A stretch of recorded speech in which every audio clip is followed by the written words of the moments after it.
have you got a bit of time to chat? Not on record. Sure. So I'll just stop this.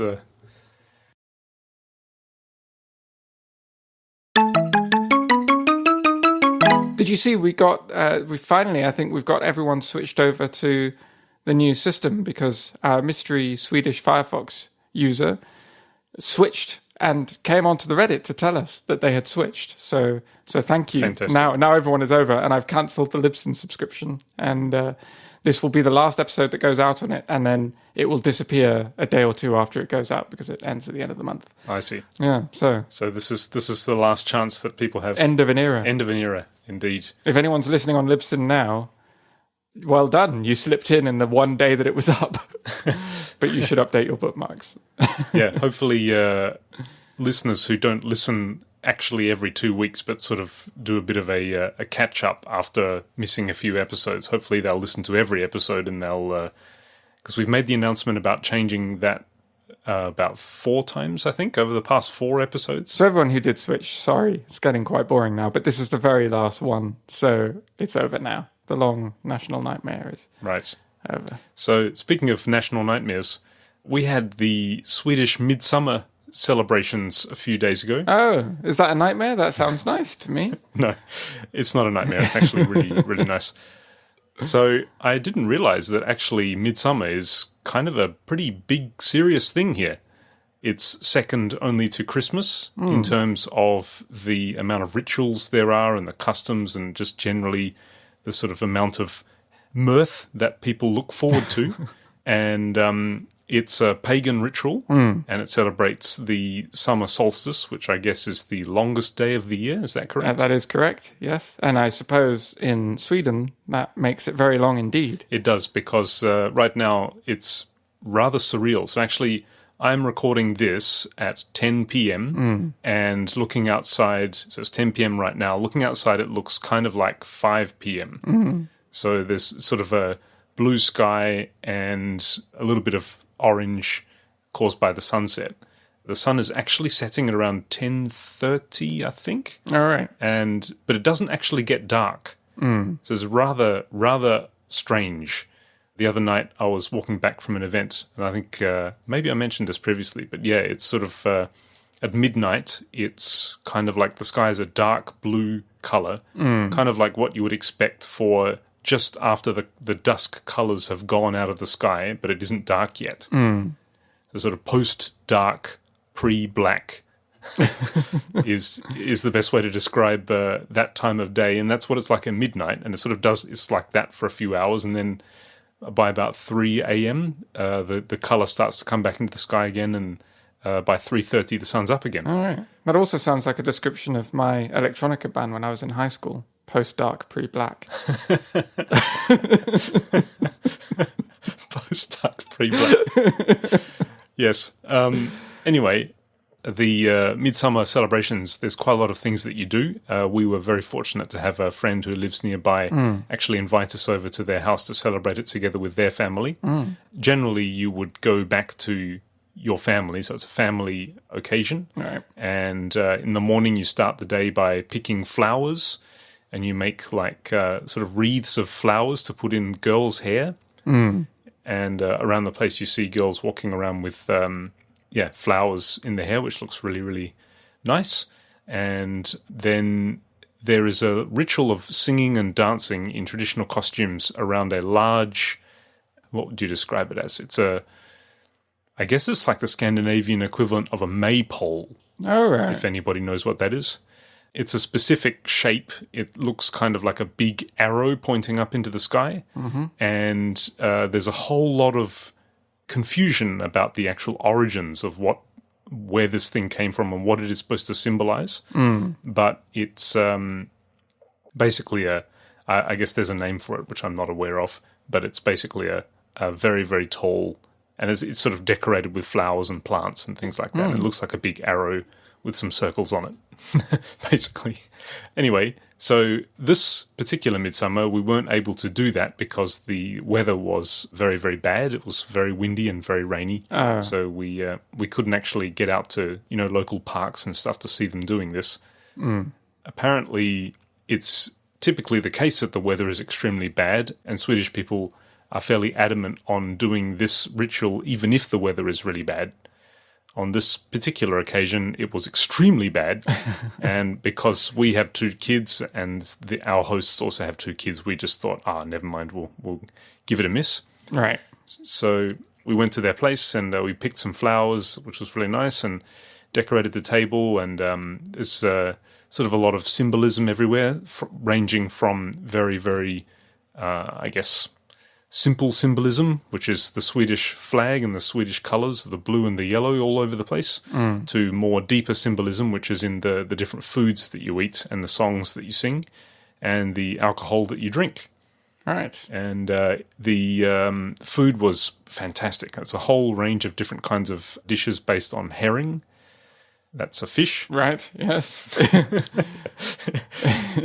Herring with various flavoured sort of dips and sauces and things like that, and some preserved herring. And there was also potatoes with dill, which is very nice. Very nice. There was also a kind of cheese, sort of like a quiche, egg and cheese-based pie that you bake in the oven called, I think it's called Västerbotten pie or something like that, which is based on a Swedish cheese, there was also a dish which is little kind of pastry cups of a certain kind of mushroom, which comes from the north of the country. Yeah, it was just really fantastic. Sounds nice. And what are the drinks? The drinks was schnapps. Ah. So it's a kind of, what do you call that? It's a kind of liquor, I guess. Right. It's like a spirit, isn't it? Schnapps? Yeah. It's very, very strong. It's about, I think about 30% alcohol content. Right. And it's got a good kind of kick to it. And very, very nice. Obviously, you drink it in a very, very small little cup. And there are songs that you sing before you drink it, of which one our hosts sang for us. Obviously, we're not much help there because we don't know any of the songs, but it was very nice.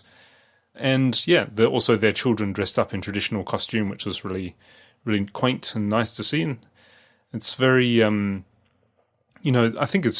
I think personally it's really wonderful when we get the chance to experience these kinds of things in Sweden for obvious reasons. I think, being a Western country and being myself raised in more or less a Western country, everything is fairly familiar other than the language. Right. It isn't like Japan where you get some sort of customs or traditions or rituals or things that you observe that are fairly foreign and exotic.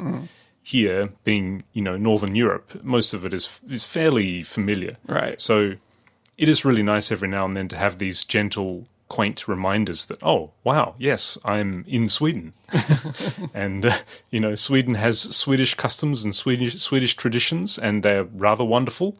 And here is what they look like. Yeah. Also, in Japan, it was sort of a very mini culture shock for me, having a traditional dish being potatoes cooked with butter and dill. Because I think that, in Japan, what I'm used to, when you have a traditional dish, it'll be something that's way out there. Right. Whereas here, potatoes and butter and dill, of course, there's nothing exotic about that. Right. But then you're sort of reminded that, that's because this is Europe. Yeah. So those kinds of gastronomic traditions come from here. So that's why it's traditional, I see. Right, yes. And that's why it doesn't seem exotic. Yeah. So, that was the day, and we sort of spent the afternoon, kids playing around, and us adults sort of enjoyed some beer and some schnapps, and had some dessert later on with strawberries, which is nice. And that was the end of midsummer. So, very very nice occasion. Very nice. So they've got the midsummer. I know there are a lot of other similar things. There's obviously the midwinter, and there are other sort of pagan celebrations. Are any of them also sort of celebrated? Or I'm trying to get there's Samhain. I mean, this is in sort of English Wicca tradition, but there's like Samhain, and what's the other one? Bell. It's not Bahrain. It's not Belfast. Something.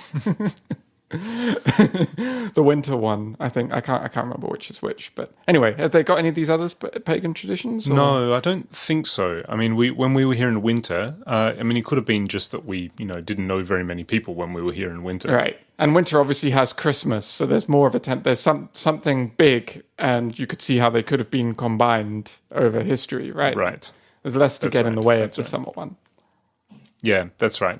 Christmas is obviously, very big and comes with all of its own traditions that, are fairly well known. But I can't recall any specific sort of seasonal pagan rituals celebrating winter. There might have been, but I can't recall. There is a certain drink that you have around Christmas time during the winter called glögg. That is a good name for a drink. It is a good name for a drink. That is the most onomatopoeic drink name I think I've ever heard. Glögg is fantastic. It's a kind of wine. You take wine and you boil the wine together with various kinds of herbs. It sounds a bit like mulled wine that we would have in England. Is it a similar sort of thing? I don't know. I've never tried mulled wine before. Oh, really? You've never had mulled wine? Wow. Because that's a real Christmas thing in the UK as well, right? It's heated red wine with herbs and spices and kind of a cinnamony taste. It's like cinnamon and orange and a few other sort of herbs and things. Yeah, that sounds very, very similar. Yeah. I've never had that because obviously where I grew up in Christmas, it's like, 40 to 45 degrees Celsius outside, which is like, 9,000 Fahrenheits or whatever it is. And sure. Anyway, you could have it for your midsummer festival in winter. Midwinter festival. That's a good idea. Yes, so I guess, it does sound very similar to what you described there. So you've got cinnamon and I think cloves and orange peel. And it's really, really, really, really nice. Yeah, no, I'm a big fan of the mulled wine. Goes well with the mince pie as well. How do you spell mold? Mulled. Mold. Mold. Oh, okay. As in it has been through the process of mulling, I think. Right, I see. I heard it as mold, like fungus. Mulled wine. I was thinking, No, that does not sound pleasant. No. Yeah. So they have glögg, and there are other, traditional things that you are eating as well around during the winter as well, various kinds of buns and things like that. So, yes, very nice. Very nice. Well, yeah, no, that is nice. I'm sometimes struck by sort of cultural differences here, but there's not so much in the way of sort of festivals, if you know what I mean. Like, obviously, a lot of the culture here comes from English culture, and then the various other cultures of the other immigrants who've come from all sorts of countries. But I don't know, maybe that's it. Like, you get lots of festivals for a particular country. Like, a few weeks ago, I went to the Greek festival that was in San Jose. And that was, celebration of Greek culture. It was at the Greek Orthodox Church. They had lots of Greek food and some Greek drinks you could have and Greek-style coffee, and it was really nice. But perhaps because America is so made up of various peoples from various countries.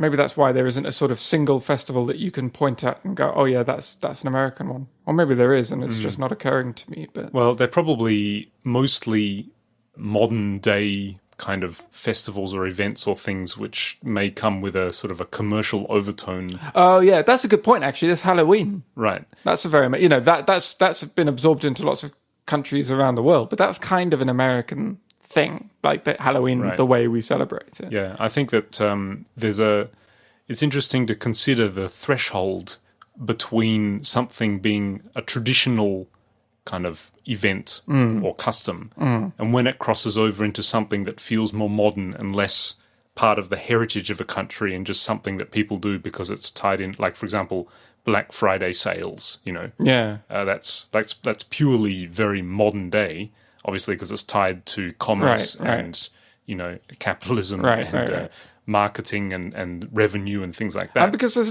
no actual celebration, kind of. There's no there's no thing that people are doing, right? It's just there are sales and lots of people go to the shop, like, and people get trampled and killed and stuff. But other than that, like, there's Thanksgiving. Like I don't know how that didn't occur to me. Of course, there's Thanksgiving. That's a kind of uniquely American thing that that hasn't been exported around the rest of the world. Right. Yeah. That is obviously that's a key one. It's probably something to do with it being a relatively young country and obviously a colonized country. Right. Australia is similar. Australia doesn't really have. I mean, we have, I guess, Australia Day, but that's not really a. I mean, there are very usually Australia Day involves going out and checking out some fireworks. Right. I'm not sure about now, but it did when I was growing up. But that also doesn't really feel so much like a sort of something traditional. It just sort of, it's a ritual as opposed to a tradition. What is the difference between a tradition and a ritual? I guess a ritual basically talks about something that is repetitive that you do, out of, perhaps you tie them together. A ritual is something you do that is repetitive out of habit or because it makes you feel nice and it's sort of comforting to do it, repetitively or out of tradition. So then what is tradition? Interesting. Yeah. I suppose traditions can include rituals, but there can also be things that are non-ritualistic in a tradition. Right. So, for example, Japanese people going to Hatsumode, which is the first kind of visit to the shrine at the start of the year. Is that a tradition or a ritual, or is it both? I guess it's both. It's probably, but I mean, I would say that I don't know. We should look it up. But my instinct is to say that it is a tradition that every year you go out of your way to make your first visit to the temple, and that is you sort of acknowledge that is the first visit to the temple, and you make it a sort of specific trip that you make. And then the stuff you do while you're there, the going up to the shrine and shaking the bell and clapping and all of that, that's the ritual. Maybe. Maybe. I don't know. But yeah, interesting, isn't it? Because religion takes a very sort of interesting place in Japan, because Japanese people will say that we're not necessarily religious because we're not religious in the Western sense. Right. However, anybody who's lived in Japan or even visited Japan for a short amount of time will know that Japan is extremely spiritual, extremely ritualistic and spiritual, but not very, quote, religious. Yeah, it's quite interesting. I think the way that I would say religion embeds itself into everyday life in a much deeper, more sort of entwined way. It's less of a segmented thing, right? Like there's a definite culture in the Christian West, if you want to call it that, of going to church on a Sunday and that being the extent of your connection with religion, essentially, right? You go to work every day, and then you go every Sunday, you go to church, and then you don't really think about it until next Sunday. Or maybe you do. Ritualistic, isn't it? Well, yeah. I mean, maybe you do. Maybe, for some people, religion does come into their thoughts a lot. But in Japan, I think there's a sense in which it is embedded into every aspect of life in a much less invasive way, almost, which sounds like a contradiction. But it's like there are just things you do that are just part of the way you do things, right? That have their origin in religion. And you don't really think so much about it being religious or anything like that, but it's just normal. Right. And of course, for example, there are shrines everywhere. You very often walk through shrines to get to where you want to go because they're just on the way. And you might stop by one of the shrines and shake the bell and throw in 5 yen and clap your hands together and bow on your way. And I'm not sure that people fret too much about whether or not the god that is a shrine to exists, for example. I mean, it's not that they don't think that those gods do exist or that they do specifically think that they exist. It's just a non-issue which Right. I quite like. I think that is a nice attitude to have. It's like, you know, here it seems like you have to come to a decision. You have to draw a very stark line, and you're either, you know, practicing Christian, or you're an atheist, or you're an agnostic, or you're, you know, these could apply to any religions, right? You could have one of those three relationships to any religions. It wouldn't have to be Christianity. Right. But it feels like it's part of your identity. And like you have almost a duty to decide. And if you don't want to, then you're agnostic, and that's a decision as well. Like that's a stance. Right. And I don't really get that impression very much in Japan. Like you just go along with it, and everyone goes along with it. And of course, it's a polytheist, at least Shinto is a polytheistic religion. So there's not this sense of it's this god or you're a heretic, which kind of lies in the background of a lot of monotheistic religions, even if some, you know, different people believe that to a different extent. That feeling doesn't exist so much because it, you know, when you've got a polytheistic base, it's easy to be welcoming to other religions. So one more god kind of hurt, right? Right. Yeah, that's precisely what I mean by Japan being extremely spiritual, because you know, you think that as children you do shichigo-san, which is a Shinto thing, Right. the Shinto shrine, Right. and then, you know, you get married in a church with a sort of a faux Christian style wedding. Maybe. And then you will have your funeral. If you are cognizant enough to enjoy it, you'll have your funeral in a Buddhist temple with Buddhist traditions. Yeah. Or in your house with a Buddhist monk coming to your house to sort of... Right. So they're all sort of mixed together. But basically, in the Japanese sense, it all kind of gets folded into this larger idea of Japanese spirituality, which is simply put, really, which is kind of a definition of spirituality itself, I suppose. But it's simply put, it's an acknowledgement of the existence and the importance of the metaphysical. You know, it's things outside our regular physical existence. You know, greater things in a sense, I guess. And that is never really questioned in Japan.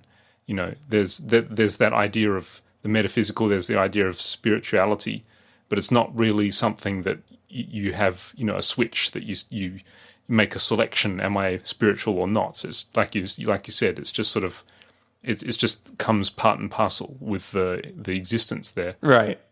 Yeah, to some extent. Although there are other situations in which that's not the case. For example, Reiki, which is a originally Japanese sort of spiritual teaching that has become extremely popular in America, at least, and in the West in general, I think, is kind of got a bad reputation in Japan.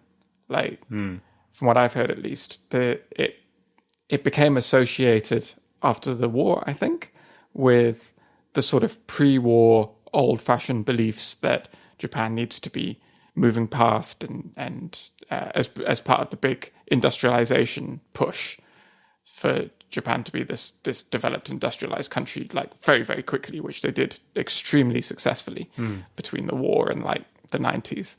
They cast out a lot of those old beliefs, and those are sort of looked on with a real suspicion. In some ways, it's kind of ironic how much more suspicion is heaped on those things in Japan than in other countries now, where they've kind of taken root, even though they're originally Japanese. Yeah. So have you ever read Life of Pi? No, of course you haven't, because it's not the Silmarillion. I forgot. Have you seen the movie? They made a movie. I did. You can probably guess where I saw the movie too. On a plane? Yes. Not on a boat, I hope.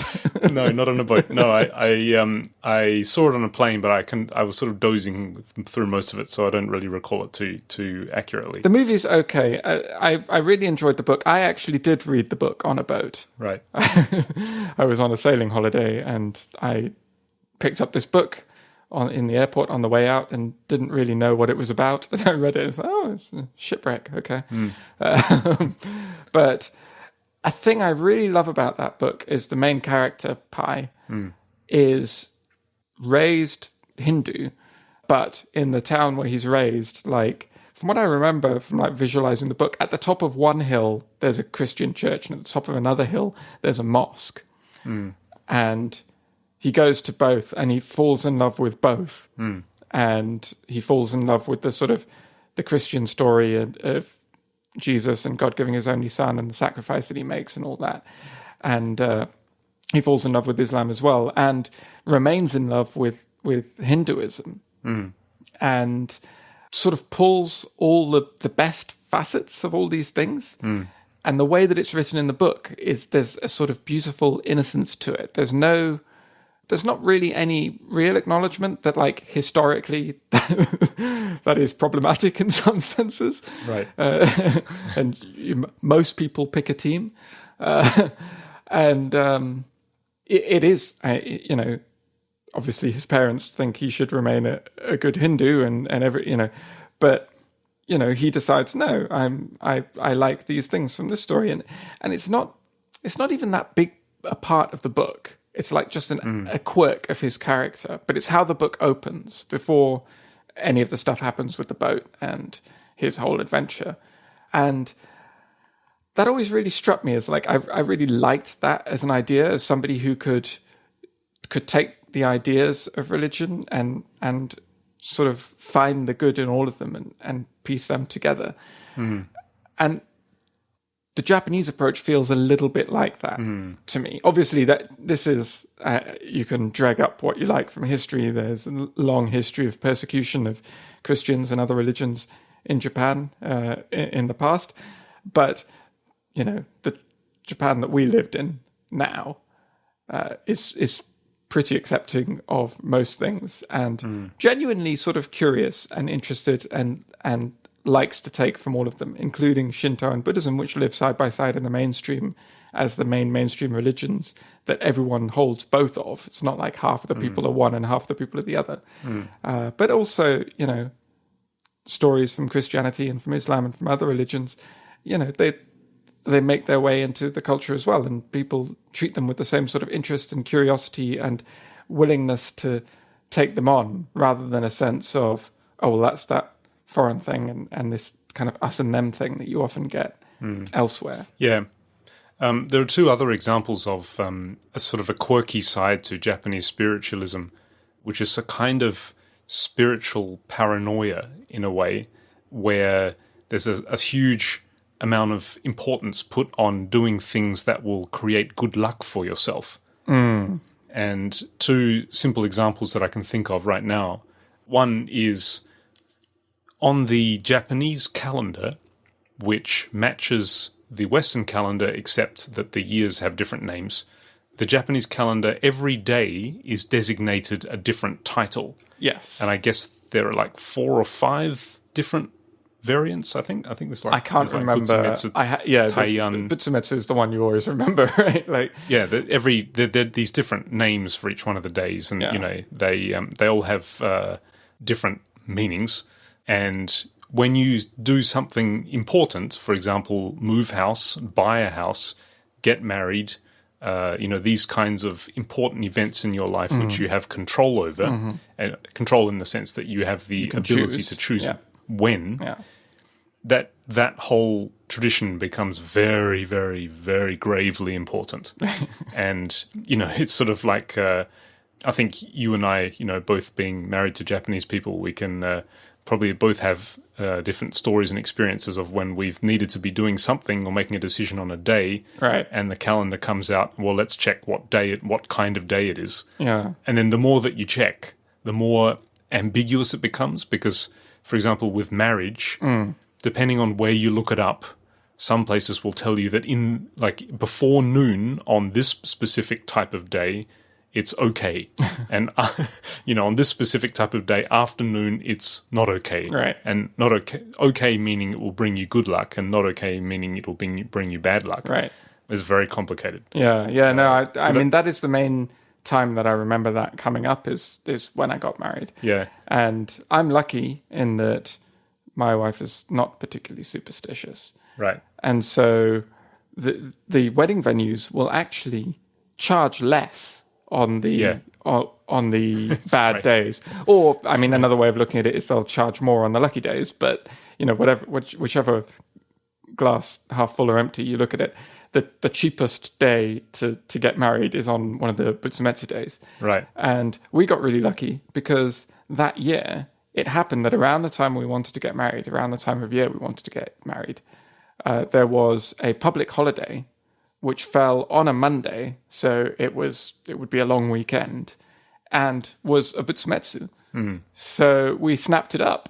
And so we got to get married on a day that we knew everyone would be off work, and it was as part of a long weekend, so we could have a whole sort of celebration for the weekend preceding it. Right. And it was not that expensive because it was this bad luck day to get married. Well, you might find that if you look it up enough, you might find that on that specific day, even though it was Butsumetsu, you might find that actually if you got married before noon, which generally you would in Japan, Right. then it's okay. Right, yeah. So you may have gotten lucky.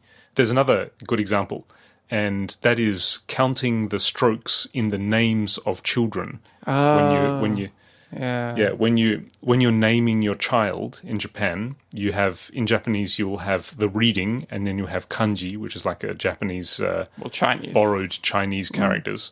Yeah. And you apply the reading to these Chinese characters.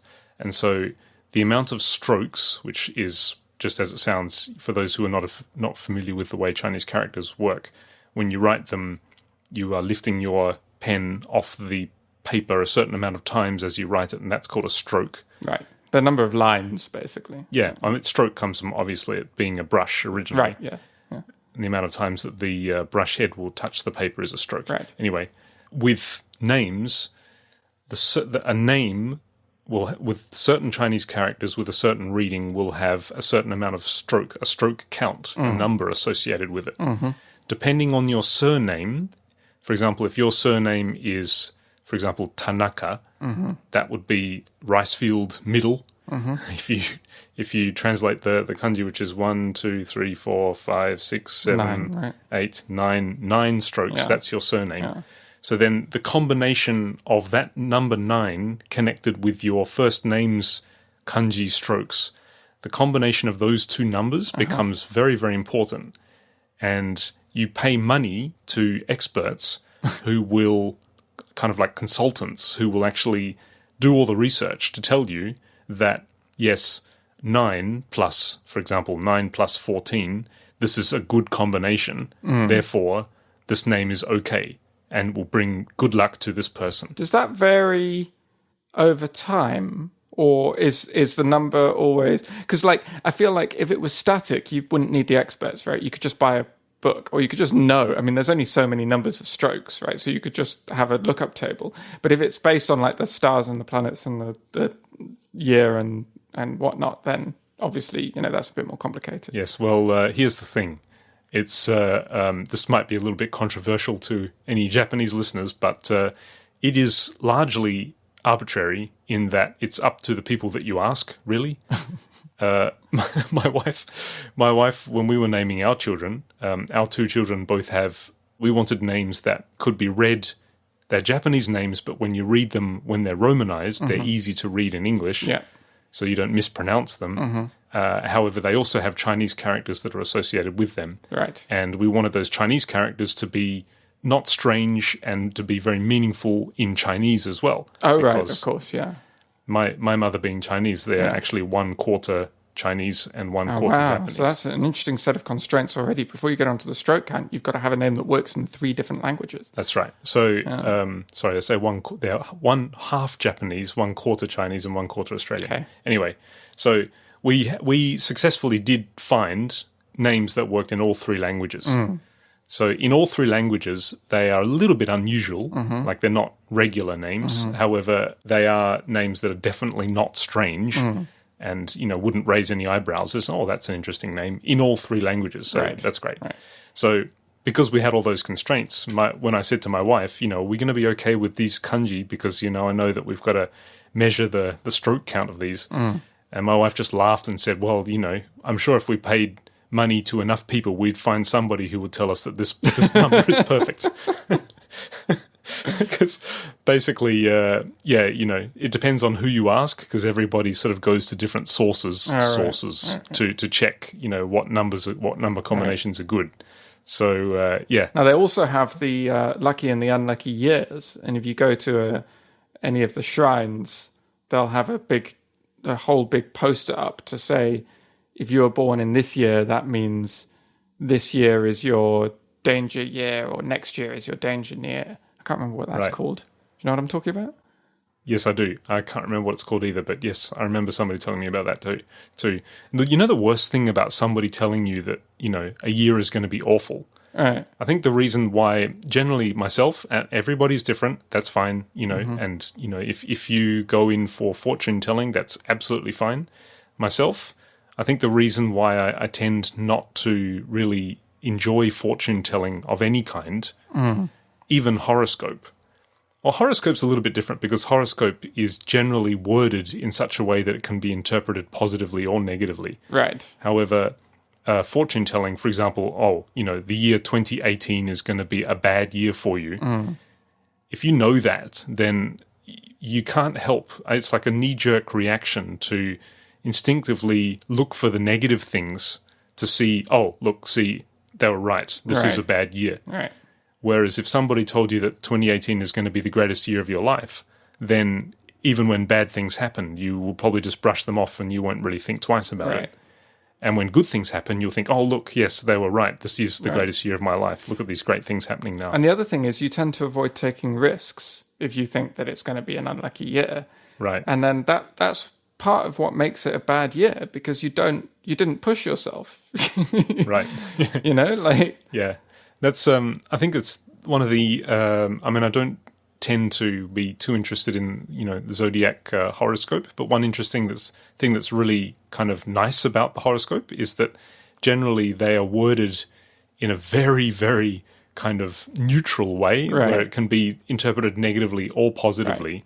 They do that on purpose, right? So that you can, of course. so that they can hook people in. But, of course. And the other thing that they put a lot of stock in Japan, which I'm not even sure if you would call this spiritual, but it kind of falls under the superstition umbrella, I suppose, is blood types. Yes. Oh. Do you know what your blood type is? No, I don't. Well, I do now. I don't. I still don't. 7 years in Japan, and I still don't. Yeah, so we must explain this for those people who are wondering what we're talking about. So, yes, there is actually a trail of history behind this. Oh, really? I think in the 1980s, I think it was the 1980s or the 70s, there suddenly became this big boom, this sort of trend that people became very interested in, where there were some people who had who are scientifically made connections between personality types and blood types. And it's the basic 4 blood types, so it's not plus minus. You've got A, B, AB, and O. So it doesn't matter if you're A minus or not. It's, you know, there's only 4 types. Just those 4 categories, yeah. And these 4 categories matched 4 sort of distinctive personality types. For example, you know, A is somebody who's very meticulous and very detail-oriented and very concerned with having things neat and proper. And B is somebody who's kind of artistic and creative, and, you know, and then like AB is somebody who's kind of a bit mixed up between both or something, and O is like the wild child. Something like that. So it was in the 80s, I think, that this began, and it sort of began on very scientifically, medically dubious grounds, but just through the television. The same place it is now. through the television, it sort of became firmly ingrained in sort of modern urban culture. Right. And as a result, you know, young people in Japan, as something that you sort of talk about when you're just having fun and talking about nothing, the issue of what blood type everybody is guaranteed to come up. And, you know, people will say, oh, are you A? Yeah, I knew you would be A because you're detail-oriented and you like things to be neat and orderly, you know. So it's kind of a shocking thing for Japanese people when they find out that most Western people who go to Japan don't even know their own blood type. Right. It's like, how do you not know your blood type? Like, what happens if you need a blood infusion? Right. And I mean, probably it would be worth knowing our blood type. That is probably, like, leaving aside the superstition, we might have an accident. We probably should be told that. Right. I mean, I think, though, my answer was always that, you know, people saying, what happens if you know, go to hospital and you need a blood infusion and you don't know your blood type? I think my answer usually is that, well, I would hope that the paramedics and the doctors at the Would test hospital it first anyway. Yeah, that's right, would not trust. Of course they would. Oh, I'm O. It's like, sir, you're B or whatever. My personality. I've been wrong this whole time. Yeah, so it's a funny thing because it's basically saying that all people, or all Japanese people, or all people, can be categorized into 4 distinct personality types only. Now imagine trying to take the depth and breadth of human experience and break it into 4 categories. Yeah. It seems amazingly small. And of those categories, there are like categories that go well together and go badly together. Yeah. So people who, take this seriously and bear it in mind when they're starting relationships and things like that, like they're cutting out half the population before they've even started. Right, that's right. Yeah, it's a very interesting. So I wouldn't call that spiritual or superstitious, but it is. I would say it's a superstition. It's a sort of strange maybe cultural superstition phenomenon. Yeah. So yes, that's Japan. Fascinating. Endlessly. So the other day, my wife was. This is a bit of a change of topic here. Okay. There is absolutely no segue in between Japanese spirituality and what we're about to talk about next. So we're going to go right into it. Shop layouts. So That's not true. Japanese spirituality, I'm sure, they lay out their shops in a very spiritual way. it's all the feng shui, isn't it? Yeah. Sounds very Japanese. That's right. Anyway, shop layouts. So yeah, out the window with feng shui and all of that. One interesting thing that we noticed, the IKEA model. I don't know that IKEA, sorry, not IKEA, I'm thinking Japanese, IKEA.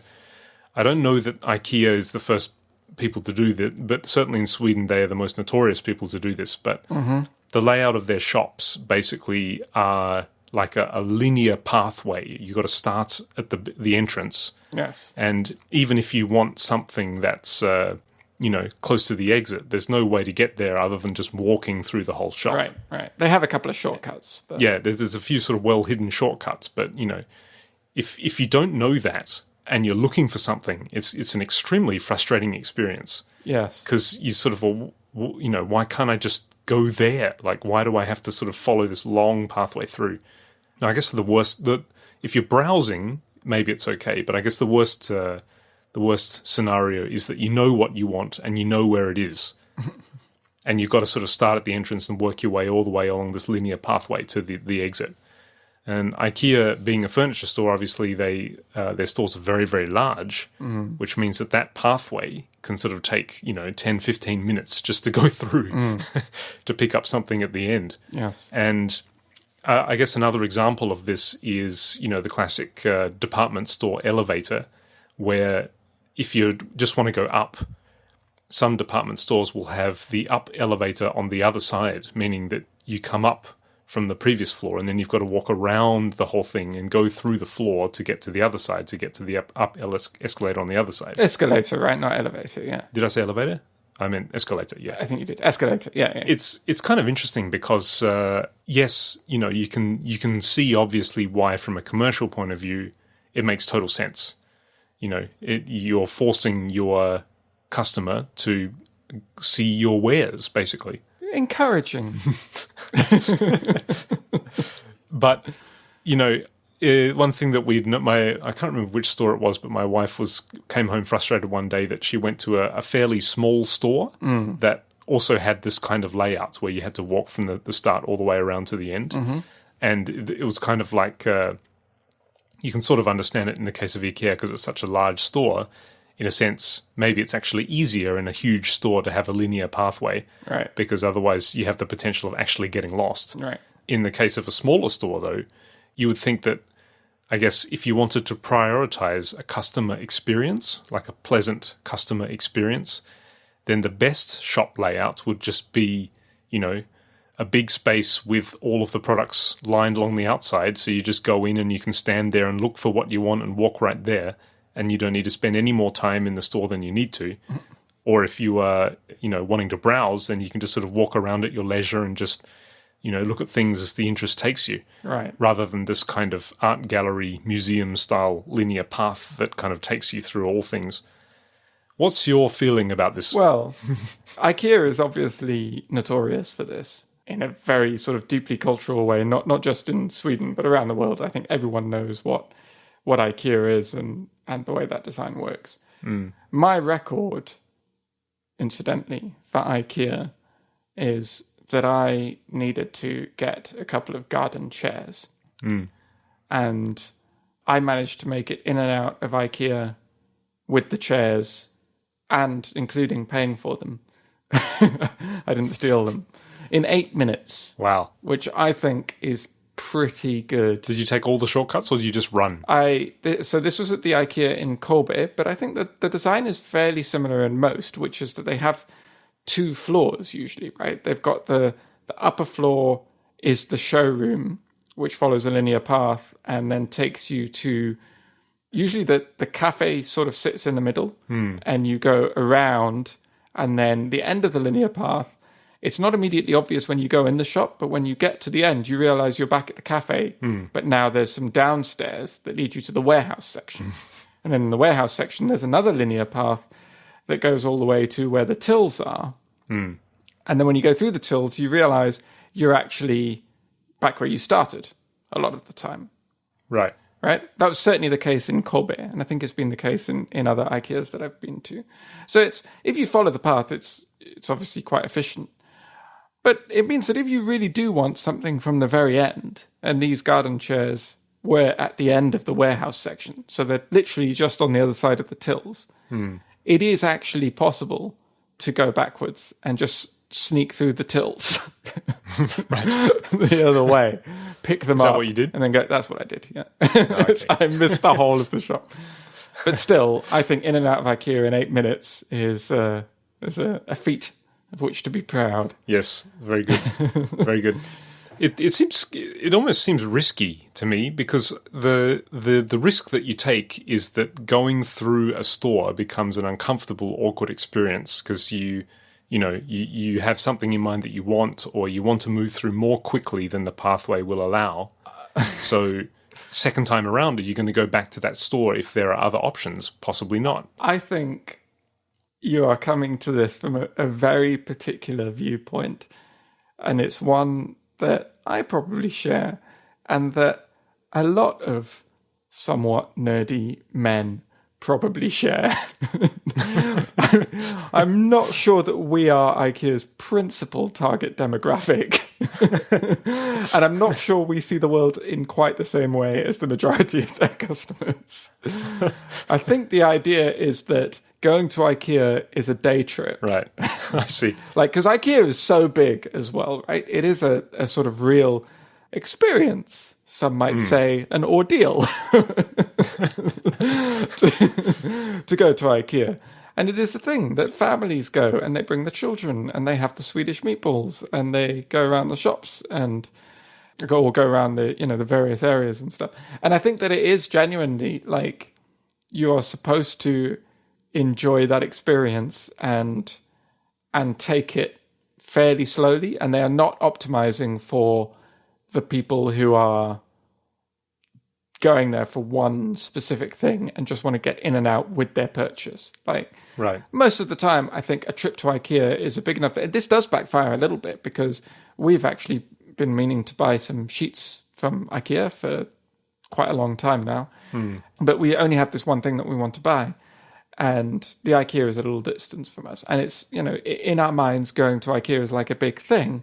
And so we've just been putting it off and we haven't bought them yet. So in that sense, that is basically the phenomenon you're talking about, right? That is the disadvantage. Right. But the idea is that when you do get there, you really do, you are in the mindset now of, I am doing at least a partial redecoration of my house. And you look at all the possibilities, because a lot of the stuff in IKEA as well, is not the sort of stuff you see in your everyday high street shop that you're likely to be walking through. So you're going to take the opportunity while you're there to pick up everything you need.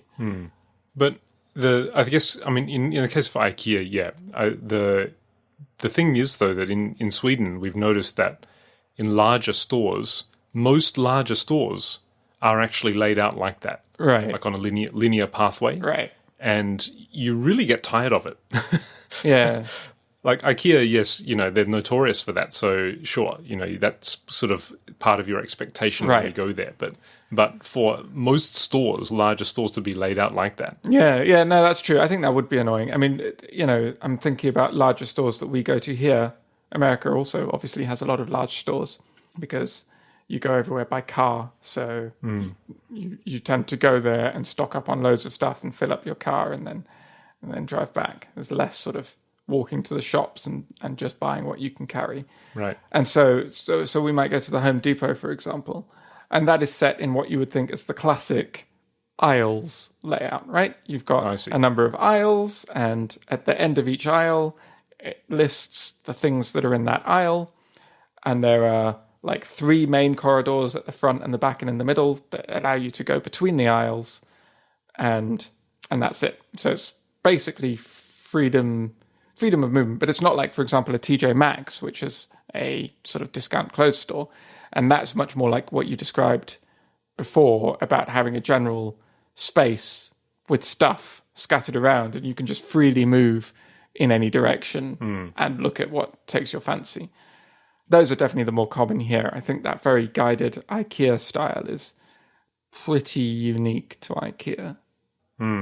And would be annoying at like a Home Depot when you usually are looking for something specific when you go there, right? You're like looking for one very particular shape of screw. Right. Like, and if you had to go through all the gardening stuff and the barbecues and the lawnmowers and the wood paneling and all the rest of it to get to the screw section, that would get old fast. It seems like these stores are sort of or this layout prioritizes first-time browsing visits, but doesn't prioritize shopping. Maybe that's the thing, though. I mean, maybe if we're moving into an era where the experience of going to a store is just as important as whether or not you buy something, because a lot of people are buying online anyway. For example, your example with not wanting to go to IKEA to get just one set of sheets because it's such an ordeal to find the sheets in this huge, long pathway. Right. Maybe they are assuming that customers like you would just order it online anyway. Well, they should sell them online if they're making that assumption. Oh, they don't? I've got a feeling they don't. I think they sell some things online. Okay. And there are some things they don't. And I can't remember whether the sheets fall into this category or whether we're not buying them online because we want to see them first. I see. I'm not really in charge of the sheets department right. in this household, so I'm not sure of the details. But what about art galleries and museums? What's your feeling about the layout of art galleries and museums? Like, have you experienced art galleries that have, at least as far as the ones that I can recall going to, most of the ones that I've been to a linear path that you walk through. Right. Especially exhibits, obviously. Right. But have you been to art galleries or museums that are not like that are sort of more spread out and you just sort of have to find your way yourself? Well, I mean, art galleries in particular tend to be like that. And I quite like that guided approach because often it will be an exhibition of a particular artist or whatever, and you sort of see their development, or whoever has curated the exhibition has sort of had an idea about the journey they want you to take. And you don't really want to miss anything in those situations. And you don't want to miss anything, right? That's also a big part of it. In terms of sort of more free, sort of less linear museums, I'm thinking of something like large museums, right? Like the British Museum in London, or even the Louvre in Paris, right? Which is more of an art gallery, but like they're kind of a mix of both, I suppose, because they have these sections, right? And you decide which section you're going to go to, and then within those sections, usually there is a little bit of a sense of linearity. Not so much. Sometimes there'll be just kind of a central jumping off point and you can go into lots of rooms. Sometimes there'll be like the Egyptian section and it takes you through sort of in terms of the era, like the early... I can't remember the names of all the... I used to be really into Egypt and I used to know all this. But there are a few distinct eras of sort of ancient Egypt, according to sort of who was pharaoh and who was sort of most in power, because there was the Upper Egypt and Lower Egypt. Anyway, they'll guide you through in that order sometimes. So I think that, as the museum gets larger, it makes less sense to have a complete linear experience all the way through it, because nobody's going to make it all the way through it in a day anyway.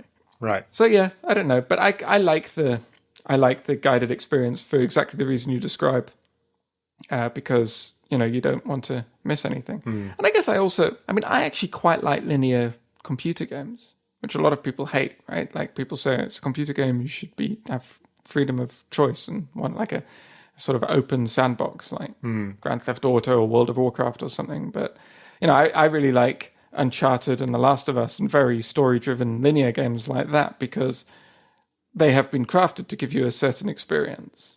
Right. Certainly when you are crafting a game for an emotional impact, it's much, much easier to do it if you have a linear path that you can assume that the player is going to take, that they're going to do this, and then if they succeed, they're going to do this, and then they're going to do this, which means it plays out a little bit more like a movie. And in that case, you can sort of more easily chart the flow of emotion that you want for the player to have, where you may have tension followed by relief, followed by, anticipation, followed by curiosity, followed by shock, followed by, like that. Yeah. Whereas with a game where you have no control over where the player is going to go next, then obviously it's much, much harder to create those kinds of sculpted emotional experiences. Right. I mean, I love the freedom of like a sandbox style game or an MMO. Right. But I miss, particularly with MMOs, like obviously we've spoken about it a lot, about Dungeons and Dragons and traditional tabletop roleplay games. And before MMOs became really big, I was very excited about the concept, because I thought a sort of video game version of Dungeons and Dragons, where it's completely free and everyone interacts with each other, but it's this consistent world and you have this sort of freedom to do what you like, sounded amazing. And it still sounds amazing.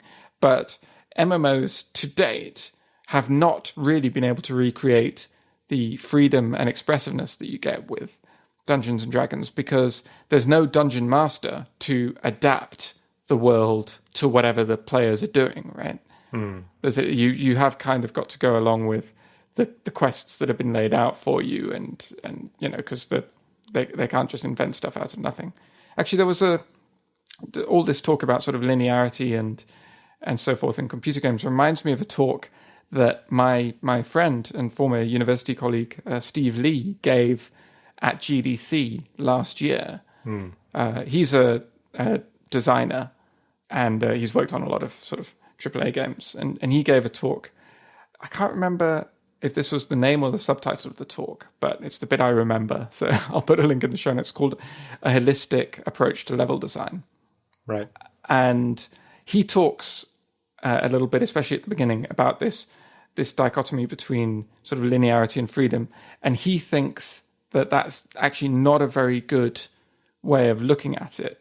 And I can't remember the exact terms that he used, but anyway, it was a very interesting talk. And one of the things that he references is in Half-Life 2, for example. That's a very linear game, but through a lot of playtesting and through very careful design, they managed to craft it such that whatever you do, that's not a good way of putting it, you tend to want to do the thing that the designer intended for you to do. And they're not sort of forcing your hand. They're not pushing you into doing something that you don't want to do. Like, the natural thing happens to fit in with the flow of what the designer intended. And so in that game, it's a very linear game. It's quite prescriptive, and it will follow a certain route, but it still feels free, right? It doesn't feel limiting, because you follow your natural inclination, and that happens to flow well with what the game is doing. And that's a very sort of interesting way of looking at it. I thought it was a very interesting talk, so I'll put a link in the show notes, because I think it's one of the, GDC has some public ones and some private ones every year. I think it's one of the public ones, so I think anybody should be able to see it. That's the Game Developers Conference, for those wondering what GDC is. But yeah, that's the level design that functions like that is, I guess, kind of like the sort of sounds like the holy grail of level design, really, where it feels free, but it's actually a scripted chain of emotions and events that you're going through.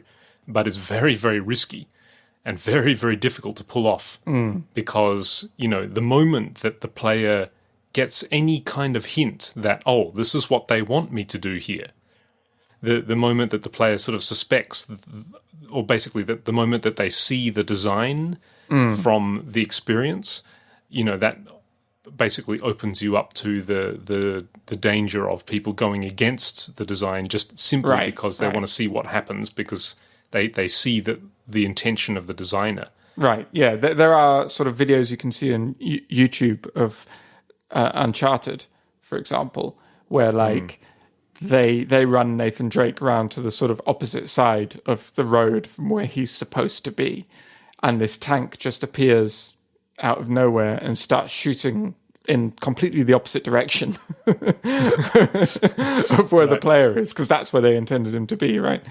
Right. But that is I played that level and I had no idea, right? Because for me, when I played it, I just naturally, I ended up going that way, and I didn't feel like I was forced into it. I just didn't notice that there was a sort of another way I could have gone. Right. Yeah, I think the sort of linear experience in a game, another reason that is very challenging is that it's great the first time through, but in order to encourage the player to try it again and to come back to the game to play it again, I mean, unless we're talking like a 10-hour epic kind of Tomb Raider or Last of Us or that kind of, cinematic game. Right. I don't know that those are 10 hours, but, something that's very, very long, where you are unlikely to sort of, you do it once over the course of several weeks or and then after you've done it, you may leave it for quite a long time before you come back to it to try it again. Basically, kind of like reading a novel, unless it's the Silmarillion, you don't sort of start the novel again once you've finished it. Unless it's the Silmarillion. Obviously. Having it such that when the player has finished one of those linear kind of games, they still feel like they would like to try it again at some stage.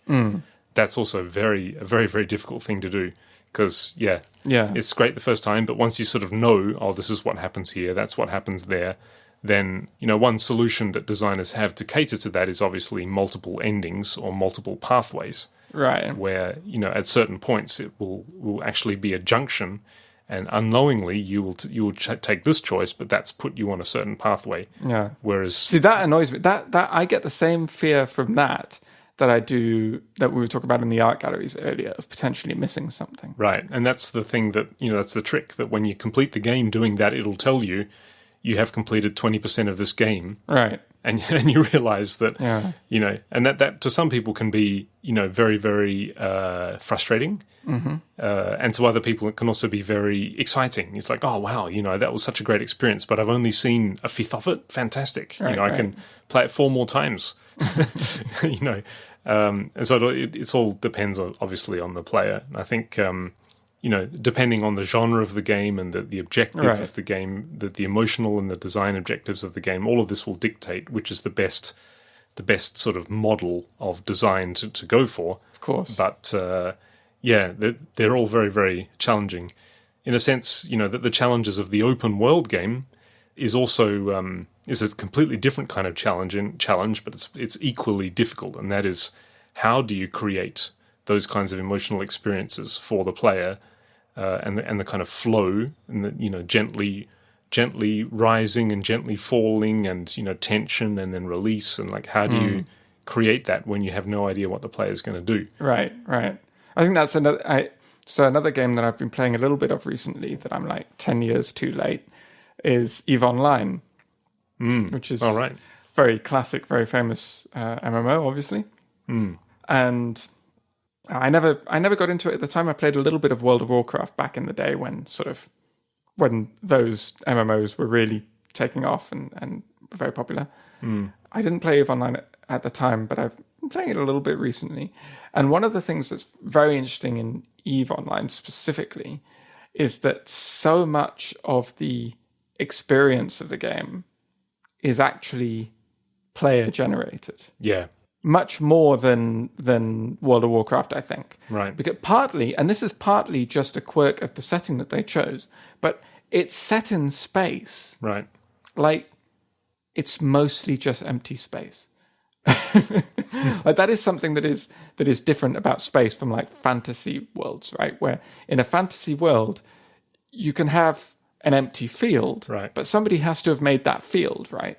But in EVE Online, like, they've got literally empty space, and like, I don't totally know if this is true, but I think you can like build bases like in the middle of nowhere, and then that's suddenly a thing that exists in the world that didn't before, right? Right. That's not something you can really do in something that's anywhere that's not space, basically. Right, right. So that's sort of a very interesting component. And so I think they're in a sense the closest to meeting this idea of this consistent online world where the players direct all the action. But they're also quite limited in some sense because you never get out of your ship, right? So most of the action that's happening is kind of on a higher level. It's not on the same sort of personal level that you feel with something like EverQuest or World of Warcraft. You're right. Actually, an interesting parallel to EVE Online is a game, probably I could say one of my favorite games, which I've been playing for several years now, and that is Elite Dangerous. Indeed. And Elite Dangerous is also a spaceship game, and it's based. I mean, it's the next game in the series of Elite games, harking back to the late 70s, was it? On the BBC Micro, the very first Elite, or was it the early 80s? I thought it was the early 80s, but I may be wrong. Right. So the Elite, for those who don't know, is it's basically one of the very first open world games. And, you know, the original versions of Elite ran in 64K of memory and had a star system, like a galaxy of millions of star systems, all with planets and procedurally generated description text and, you know, commodity profiles where you can trade commodities between different systems for a profit. And you've got, you know, pirates, obviously, who are, you know, flying around hunting down ships to get their cargo to sell for a profit and all of this kind of stuff. It's a pretty amazing game. To consider that it was done in 64K is just mind-blowing, and in 3D, if that wasn't enough, in vector graphics in 3D. Amazing. Anyway, so Elite's been through a few different incarnations, and the latest one is called Elite Dangerous, and I've been playing it for several years now. And Elite Dangerous has an interesting solution to this because Elite has traditionally been a single-player game. And I believe that Elite Dangerous is the first time that Elite has become a multiplayer online game. And the approach that they have to providing a more traditional Elite experience, which is a single-player experience, whilst keeping all the benefits of what you described in EVE Online, where you have players basically creating the action and creating the emotional curves for you. The approach that they've done is that the multiplayer world and the solo game world are actually the same world. Right. So the difference between the two modes is whether or not there are other players in it or not. However, everything that everybody does in the world is reflected in both game types. So by choosing solo mode, all you're really doing is just removing out of your game all of the other human players. Right. But everything that they are doing still affects and changes the world that you play in the solo mode. Right. And it's a fairly brilliant way of doing it because when you're playing, I've only ever actually played solo mode. I've never played the co-op mode with other players around. But in a sense, well, for me personally, you know, I don't really miss it. I chose the solo mode simply because I wanted a more traditional Elite experience. But the world is changing. It's very dynamic. And you get the sense that it's changing. You know, it is changing because of player interaction. And even though you don't have other players around you, you can feel the fact that other people are there doing things. And it's a really interesting, unique way. And I'm sure there's a lot of very tricky technology that goes in to it to make sure that, you know, there's a lot of edge cases there. If you've got players affecting a world, and yet you can also play without actually seeing any other players. Right. I'm sure there's a lot of difficult sort of design challenges that they had to overcome to make that actually work properly. But it does work properly, and it is a great game. So that's another interesting approach to how to create, a dynamic world that has an emotional component to it that's created by people, however, without other people. Yeah. So Yeah. interesting. Yes.